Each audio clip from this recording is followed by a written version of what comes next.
Le fonds d'entretien routier de Côte d'Ivoire est désormais certifié ISO 9001 version 2015.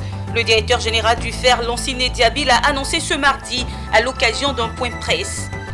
Conférence de présentation d'une plateforme digitale dénommée Babi Nounou, une initiative pour lutter contre le chômage des jeunes et des femmes.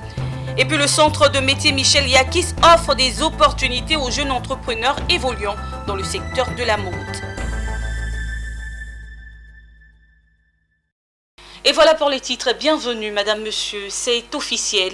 Le fonds d'entretien routier de Côte d'Ivoire est désormais certifié ISO 9001 version 2015. La confirmation de cette certification est consécutive à un audit de suivi de 12 mois par l'agence certificateur SGS.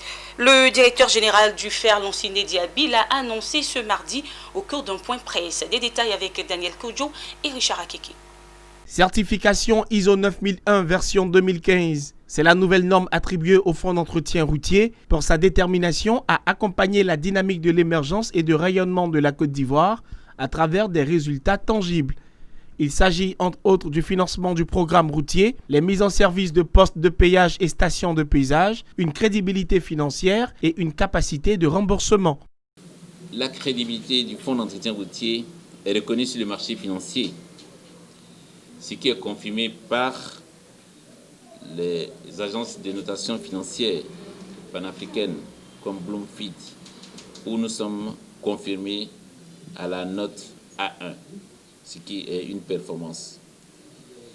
Et puis depuis novembre 2019, le fonds d'entretien routier est certifié ISO 9001 version 2015.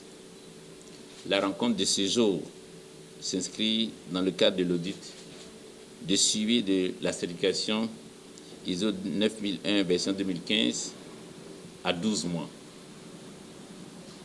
Ce processus d'évaluation qui s'est déroulé du 21 décembre au 22 décembre 2020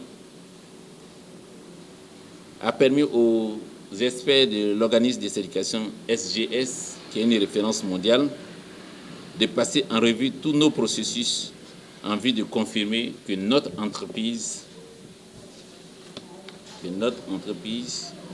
et que notre système de management de la qualité est vraiment excellent.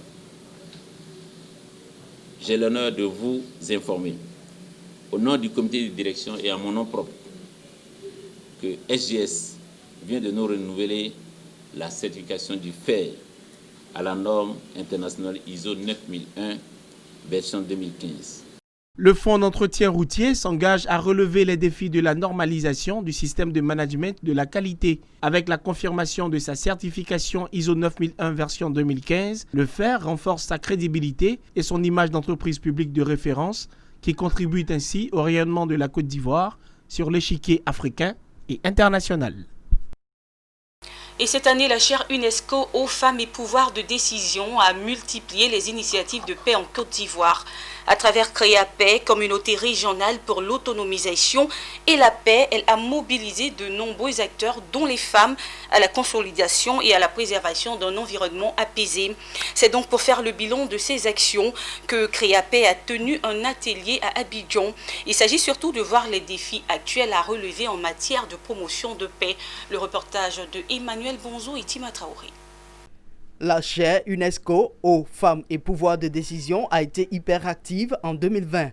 Elle a investi le terrain et même le web pour semer les graines de paix dans les cœurs des communautés, notamment auprès des femmes et des jeunes. À travers Créapaix, communauté régionale pour l'autonomisation et la paix, elle a mené de multiples campagnes assorties de formations pour inculquer aux acteurs les outils nécessaires pour la promotion de la paix.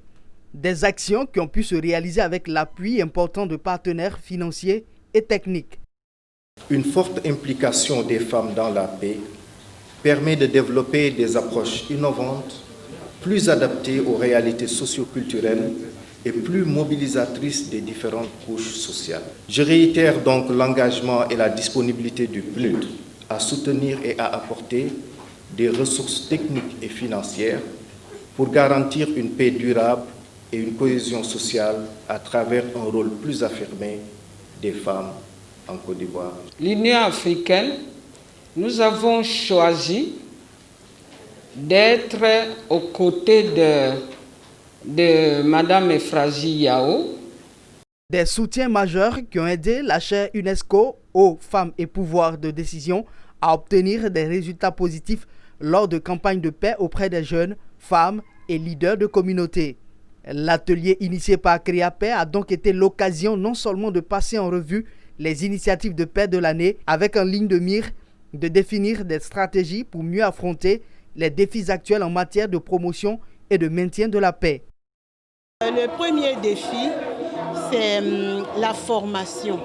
Vous avez vu que dans la salle, tout le monde a dit qu'il y a des personnes qui ont essayé de faire de la médiation entre des personnes en conflit, mais qui n'ont pas réussi, simplement parce qu'ils n'avaient pas les outils. Donc, en 2021, nous devons commencer et continuer avec la formation, surtout en médiation, au niveau des CREAPAIX, communautés régionales pour l'autonomisation et la paix. Nous sommes partis avec la prise en charge des communautés elles-mêmes, avec le soutien des femmes et des jeunes.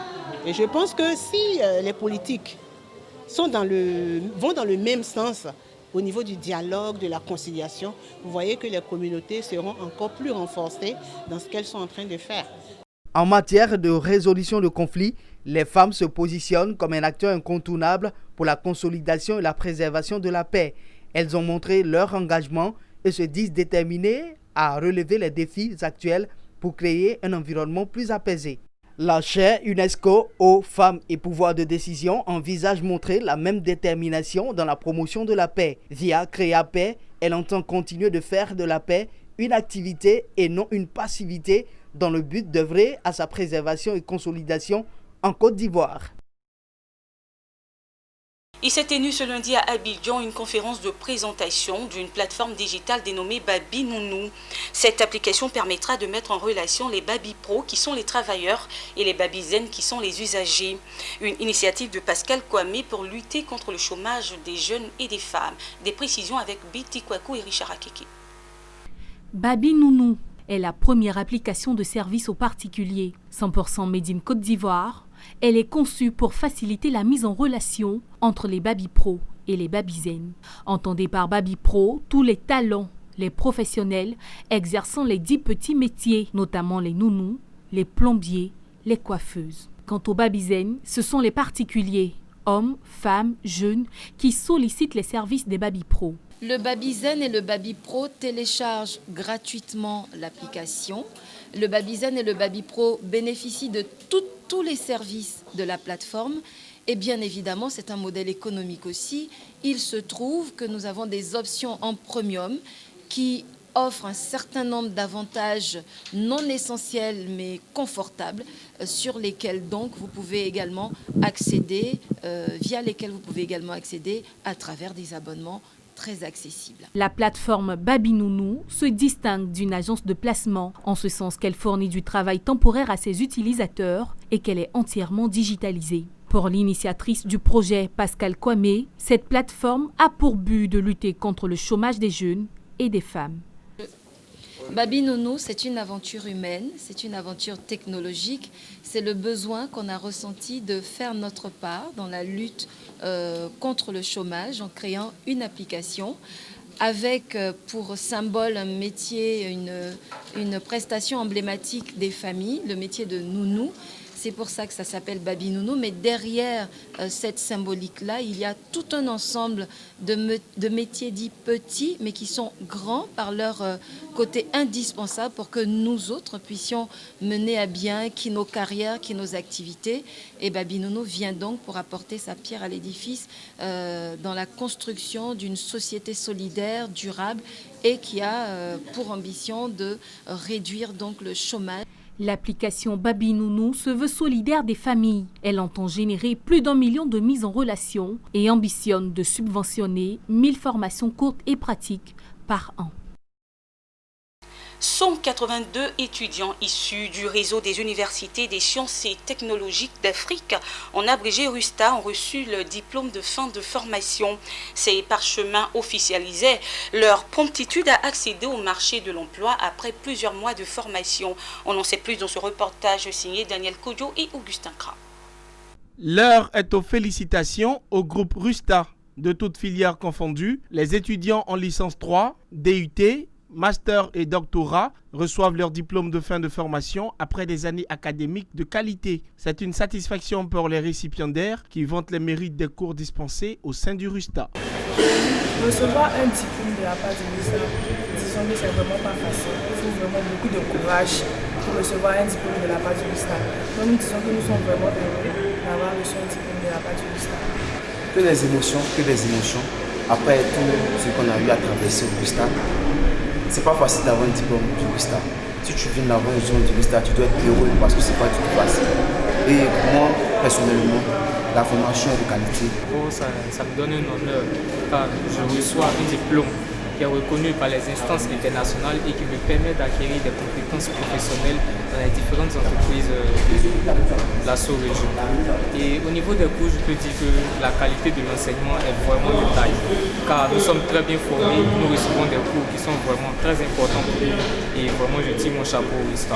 Le réseau des universités des sciences et technologies d'Afrique RUSTA s'engage depuis 1996 dans la promotion de l'excellence avec pour défi majeur de former des jeunes capables de contribuer au développement économique des pays africains. Une volonté qui nécessite, selon son président-directeur général Frédéric Dohou, un partenariat public-privé dans le seul but d'assurer une formation de qualité aux futurs hauts cadres.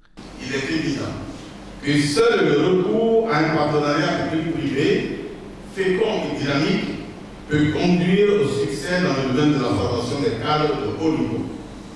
Ainsi, grâce à une complémentarité public-privé très forte, nous atteindrons ensemble l'objectif global que s'est fixé le ministère de l'Enseignement supérieur de la recherche scientifique et qui consiste à former pour la Côte d'Ivoire des cadres compétents de haut niveau, compétitifs, capables d'impulser le développement et promouvoir la recherche scientifique et technologique.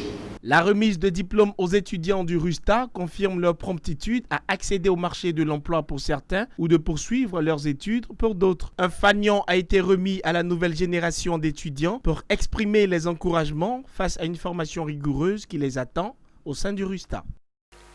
Parlons toujours de formation et cette fois avec le centre de métier Michel Yakis qui offre des opportunités aux jeunes entrepreneurs évoluant dans le secteur de la mode. Dans le cadre de l'évolution de son incubateur dénommé Grain de Mode, l'établissement a permis aux entrepreneurs de présenter leurs projets de création après 3 ans de formation.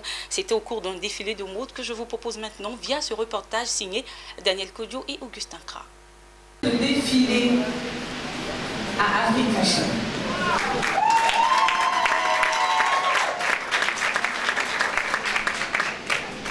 Sur 7 nouveaux entrepreneurs, Jessie Odbeda est la lauréate de l'édition 2020 de Grain de Mode, un incubateur de mode initié par le Centre des métiers Michel Yakis.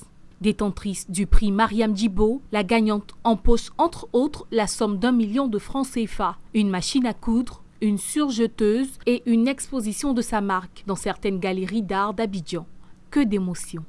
Aujourd'hui, le milieu de la mode est en train de prendre de l'ampleur. Donc, si vous êtes à la maison, vous êtes jeune, c'est le moment de se faire démarquer.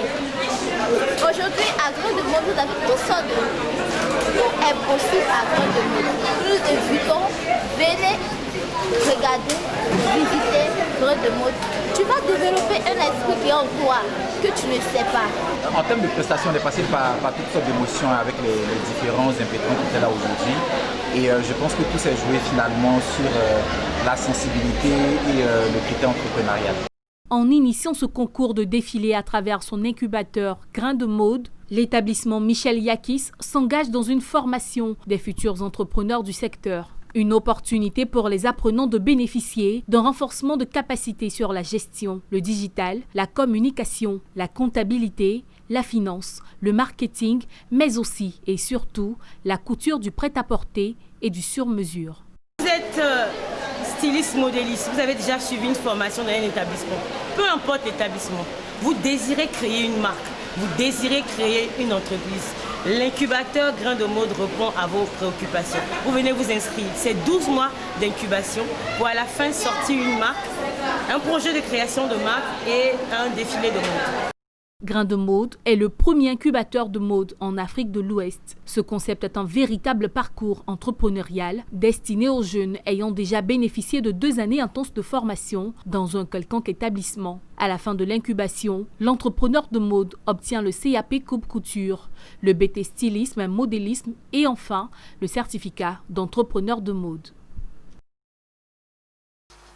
C'est bientôt la Noël et Marine Fondation a décidé de donner du sourire aux enfants dans le Grand-Togo.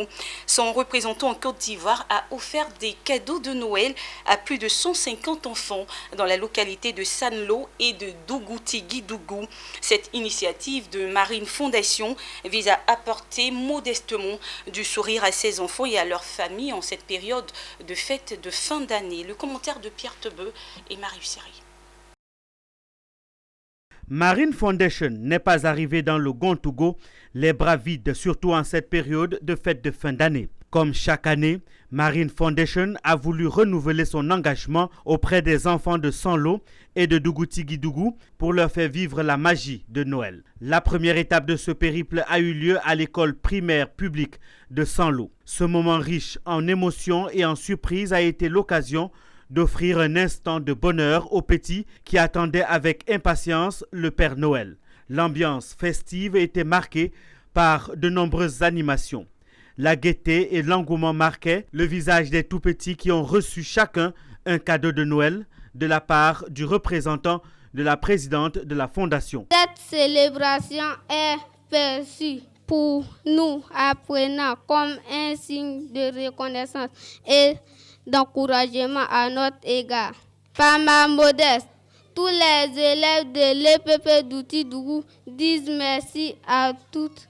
Après cette étape, la délégation est allée au contact des enfants de Dougou-Tigui-Dougou pour leur apporter à chacun un cadeau de Noël. Outre ces cadeaux, la Fondation a offert du matériel didactique aux enfants. Ici aussi, chaque enfant a reçu des mains du Père Noël un présent sous l'œil attentif du représentant de la présidente Afrique de la Fondation.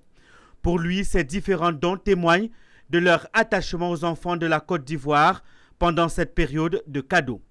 Dans notre vision, c'est d'être un peu plus proche des populations assez reculées et leur faire vivre la joie que ressentent les enfants qui sont dans les grandes agglomérations pour qui on organise chaque année les arbres de Noël.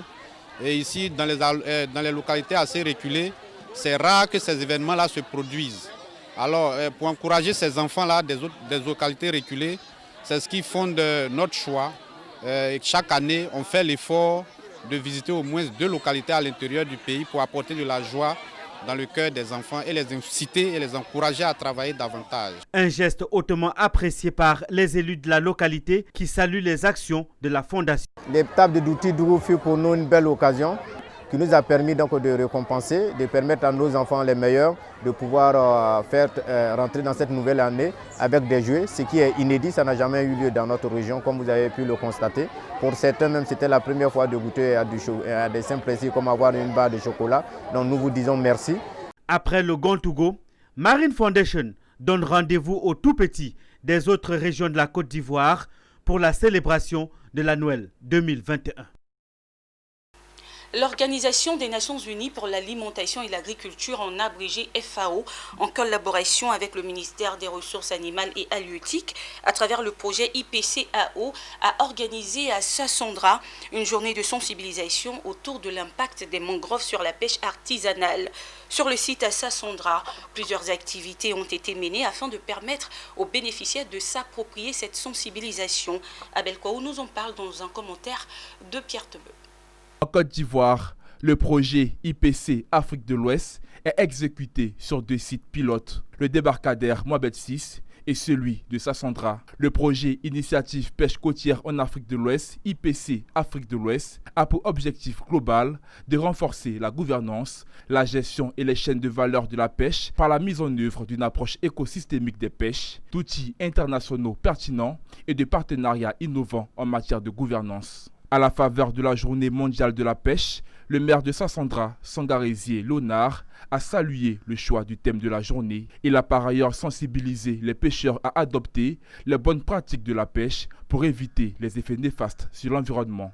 Il me paraît d'autant pertinent qu'il appelle à une remise en cause fondamentale de nos pratiques et attitudes pour la sauvegarde de notre écosystème marin et la pérennité de la pêche artisanale et des revenus qu'en tirent tous les acteurs. C'est pourquoi je me sens le devoir, au cours de cette journée de sensibilisation, de vous exhorter à adopter de bonnes pratiques de pêche qui sont les valeurs les plus essentielles pour une pêche responsable et durable. Il s'est agi à Brodje de constater l'état de dégradation avancé d'un site de mangrove et de procéder pour les besoins de communication à une simulation de planting pour sa restauration. Koné Aboubakar, administrateur national du projet, s'est adressé directement aux pêcheurs. Le projet a 3 composantes. La première composante, c'est l'amélioration de la bonne gouvernance. La deuxième composante, c'est le renforcement de la chaîne de valeur et des produits de la mer. Et la troisième composante, c'est tout ce qui est la communication sur les bonnes pratiques pour qu'on puisse avoir des changements dans les pratiques. Les femmes néo du quartier Groudou ont lors des visites montré des fours faits à base d'argile en utilisant du bois non polluant, non proscrit. Les partenaires ont insisté auprès des transformatrices sur le respect du duo pêche et mangrove pour une pêche plus abondante et profitable à tous. Et pour finir, le conseil d'administration a autorisé récemment à Abidjan la Banque africaine de développement BAD à emprunter un montant maximum de 10,4 milliards de dollars américains sur les marchés de capitaux au titre de son programme d'emprunt 2021. Cette décision permet à la banque de mobiliser l'an prochain des fonds sur les marchés de capitaux internationaux afin de contribuer au financement de ses projets et de son programme sur le continent africain. Et voilà, cette information vient refermer ce journal préparé par l'ensemble de la rédaction. Merci de l'avoir suivi. Rendez-vous très bientôt avec le même bonheur et sur le même canal. Au revoir.